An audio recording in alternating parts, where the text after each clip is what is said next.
Let's improve English. बेहोश हो जाना, गलत इरादा होना, गलियों में घूमते रहना, रास्ते में मिल जाना, इस तरह के डेली यूज सेंटेंसेस का इंग्लिश ट्रांसलेशन सीखने के लिए इस वीडियो को एंड तक जरूर देखना। आप बिल्कुल भी खाली हाथ नहीं जाएंगे, बहुत कुछ सीख कर जाएंगे। इस वीडियो को एंड तक जरूर देखना। मुझसे जबरदस्ती ये कहलवाया गया, जैसे कि मुझसे ज़बरदस्ती कहलवाया गया कुछ, मैंने जानबूझ के कहा नहीं, मुझे बस कहलवाया गया। आई वॉज फोर्स्ड टू से दिस। इसमें आप देखिए, इसमें हम क्या कर रहे हैं, वॉज के साथ वर्ब की थर्ड फॉर्म आ रही है। इसका मतलब है पास्ट पैसिव का सेंटेंस है। इसका मतलब पास्ट में कुछ करवाया गया। आई वॉज और फोर्स्ड ये क्या है, फोर्स की थर्ड फॉर्म है। आई वॉज फोर्स्ड यानी मुझे फोर्स किया गया टू से दिस, ये कहने के लिए मुझे फोर्स किया गया। वो गलियों में घूमता रहता है, कोई कोई होता है ना ऐसे, बस गलियों में घूमता रहता है, करना नहीं धरना कुछ, तो हम कह सकते हैं he keeps wandering the streets. तो यहाँ पर वॉन्डर का मतलब होता है घूमना फिरना, घूमते रहना। He keeps wandering, present indefinite है ये, इसलिए कीप में ऐसा है। He keeps wandering the streets यानी गलियों में वो घूमता रहता है। देखिए, जैसे ये कीप वॉन्डरिंग आया है ना, वैसे ही कीप के साथ कई तरह की बातें कही जा सकती हैं, जैसे कि कीप प्लेइंग खेलते रहना, कीप डांसिंग डांस करते रहना।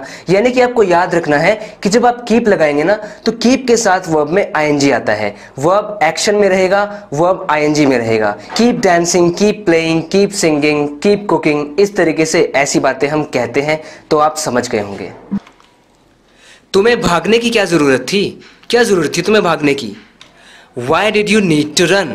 अब देखिए, इसमें आप देखिए, हिंदी में तो हम कह रहे हैं तुम्हें भागने की क्या ज़रूरत थी, क्या को इंग्लिश में what बोलते हैं, पर इंग्लिश में मैंने बोला why। अब हिंदी में हम ऐसे बोलते ही हैं, बोलते ही ऐसे हम हिंदी में, तुम्हें भागने की क्या ज़रूरत थी। आप खुद ही सोच के देखिए, कहने वाले का मतलब क्या है, वो कहना क्या चाहता है। वो ये कहना चाहता है ऐसा क्या था जिसके लिए तुम्हें ज़रूरत थी, यानी तुम्हें भागने की ज़रूरत क्यों थी। लेकिन ऐसे बोलते वक्त हिंदी में ऐसे ही बोल दिया जाता है तुम्हें भागने की क्या ज़रूरत थी, यानी वो पूछना चाह रहा है कि क्यों ज़रूरत थी। तो इंग्लिश में मैंने बोला why did you need to run, तुम्हें भागने की ज़रूरत क्यों थी। मेरा पूरा शरीर दर्द कर रहा है, प्रेजेंट कंटिन्यूअस टेंस है। My whole body is aching या फिर हर्टिंग, आप इन दोनों में से कोई भी एक यूज़ कर सकते हैं, दोनों का ही मतलब होता है दर्द होना। My whole body is aching. Present continuous का रूल है, यहाँ पर इज़ के साथ वर्ब में आईएनजी आया हुआ है। भूख की वजह से मैं ध्यान नहीं लगा पा रहा। कई बार ऐसा होता है कि खाली पेट दिमाग की बत्ती नहीं जलती, खाना खाने के बाद ही कुछ समझ में आता है। इसे हम इंग्लिश में कह सकते हैं I am not able to concentrate due to hunger. यहाँ पर जो मैंने बोला है ना नॉट एबल टू, इसको देखिए आप, B able two plus verb बराबर होता है कैन प्लस वर्ब के। मतलब कि अगर मैंने कहा आई कैन डू दिस, मैं ये कर सकता हूँ, तो मैं इसे ऐसे भी कह सकता हूँ I am able to do this, यानी मैं ये करने के लायक हूँ, मैं ये करने के कैपेबल हूँ, मैं कर सकता हूँ। बी की जगह पर यहाँ पर बी की कोई भी फॉर्म आ सकती है, इज़, एम, आर, वॉज, वर, इनमें से कोई भी आ सकता है। आपको पता होगा कि बी की ये सभी फॉर्म्स होती है, is, am, are, was, were, और भी होती है। Be able to do something का मतलब है या तो आप कैन लगा के उस बात को कहिए या फिर बी लगा के कहिए। So I am not able to concentrate due to hunger. इसकी जगह पर आप कैन का भी यूज़ कर सकते हैं, आप कह सकते हैं I can not concentrate due to hunger. Due to का मतलब है इसकी वजह से, ड्यू टू हंगर यानी कि भूख की वजह से। वो बेहोश कैसे हो गया, हम ऐसे पूछ रहे हैं भाई, बेहोश कैसे हो गया वो। How did he lose his consciousness, how did he lose his consciousness. अब यहाँ पर ना इस बात पर आप फोकस कीजिए, ये लूज है। एक्चुअली में पढ़ने में आपको लग रहा होगा इसे तो लॉस बोलते हैं यार, लॉस, लेकिन वो जो लॉस होता है ना नुकसान वाला, उसमें एल और डबल एस आता है, ये लूज ही है, इसे लूज कहते हैं हम। अब इसमें ना जनरली लोग इसे कंफ्यूज करते हैं लूज के साथ। यहाँ पर एक तो ये वाला लूज है, इसका मतलब होता है ढीला, जैसे कि लूज क्लोथ्स होते हैं, और ये जो लूज होता है ना, इसका मतलब होता है कुछ खो देना।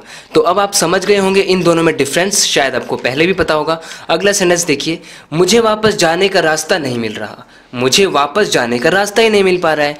I can't find my way back, I can't find my way back, इस तरीके से इसे कहा जा सकता है।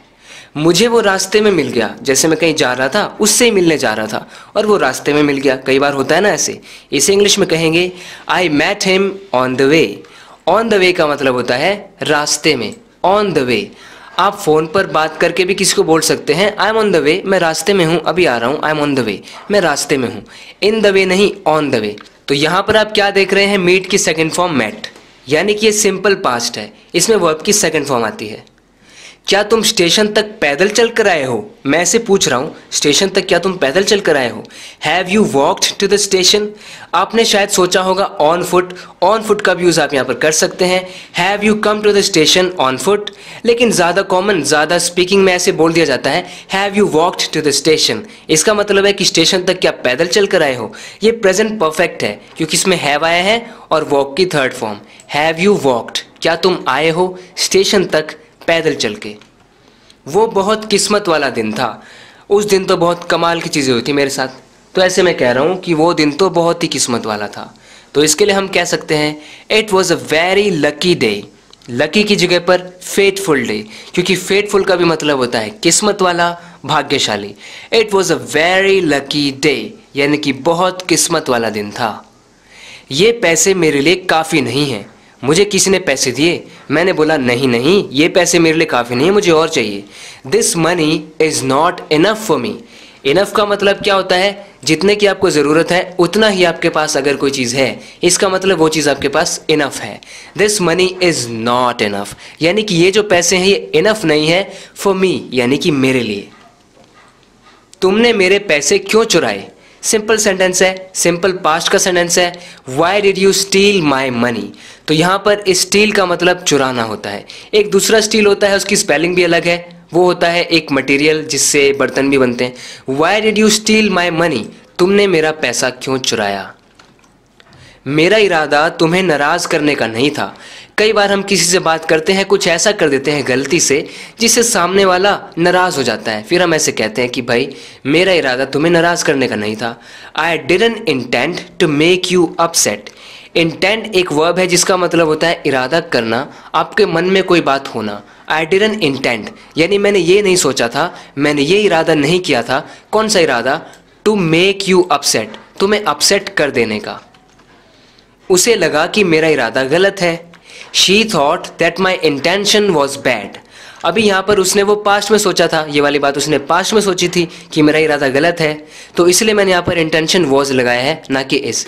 देखिए हुआ क्या होगा, एक लड़की थी, उसने देखा और बोला हिज इंटेंशन इज बैड। ये बात पास्ट की हो रही है। पास्ट में एक लड़की थी, उसने किसी को देखा और देखकर उसने सोचा कि उसका इंटेंशन तो बैड है। तो यहाँ पर तो ये इज आ रहा है क्योंकि अपने टाइम में तो प्रेजेंट की बात कर रही है, इसलिए यहाँ पर इज आया, हिज इंटेंशन इज बैड। लेकिन अब मैं उसने क्या सोचा इस बात को आगे चलकर बता रहा हूँ, तो अब तो मेरे लिए वो उसके सोचने वाली बात पास्ट हो गई ना, इसलिए यहाँ पर थिंकिंग की जगह पर मैंने सेकंड फॉर्म का यूज़ किया, शी थॉट। उसने सोचा था that my intention was bad, कि मेरा इंटेंशन गलत था। तो आप समझ गए होंगे मैं उस लड़के की बात को अपने शब्दों में कह रहा हूँ। इसे इनडायरेक्ट स्पीच भी बोला जाता है। अगर आप ग्रामर पढ़ते होंगे, अगर आपने स्कूल में पढ़ा होगा तो आपको याद भी होगा। वो एकदम चुप रहा। भाई हम बात कर रहे थे आपस में, लेकिन वो कुछ नहीं बोला, वो एकदम चुप रहा। ही रिमेन्ड कंप्लीटली साइलेंट। तो यहाँ पर एक वर्ड आया है रिमेन। ये रिमेन की सेकंड फॉर्म है। इसका मतलब ये भी सिंपल पास्ट का सेंटेंस है, जिसे पास्ट इंडेफिनिट भी कहा जाता है, सब्जेक्ट प्लस वर्ब की सेकंड फॉर्म। और यहाँ पर रिमेन का मतलब है to stay in the same place और इन द सेम कंडीशन और कंटिन्यू टू एग्जिस्ट, यानी एक ही जैसे बने रहना, एक ही जगह पर रहना, बचे रहना, एक ही जगह पर रहना, एक ही कंडीशन में रहना, ये मतलब होता है रिमेन का। एक और एग्जाम्पल देखिए, सिर्फ 2 चॉकलेट बची हैं, तो हम क्या कह सकते हैं? Only 2 chocolates are remaining. यहाँ पर मैं चॉकलेट को काउंट कर रहा हूँ चॉकलेट बार्स समझ के। ओनली 2 चॉकलेट्स आर रिमेनिंग, सिर्फ 2 ही चॉकलेट्स बची हैं। If you want to keep improving your English like this, if you want to keep learning how to translate such sentences which we use in our everyday life, so make sure to subscribe to this channel if you haven't subscribed to this yet. Make sure to subscribe to this channel and give it a thumbs up if you really liked it. I will keep uploading such useful and knowledgeable videos for you in the future, and you will get a video every day. See you in the next video. Till then, take care and bye-bye.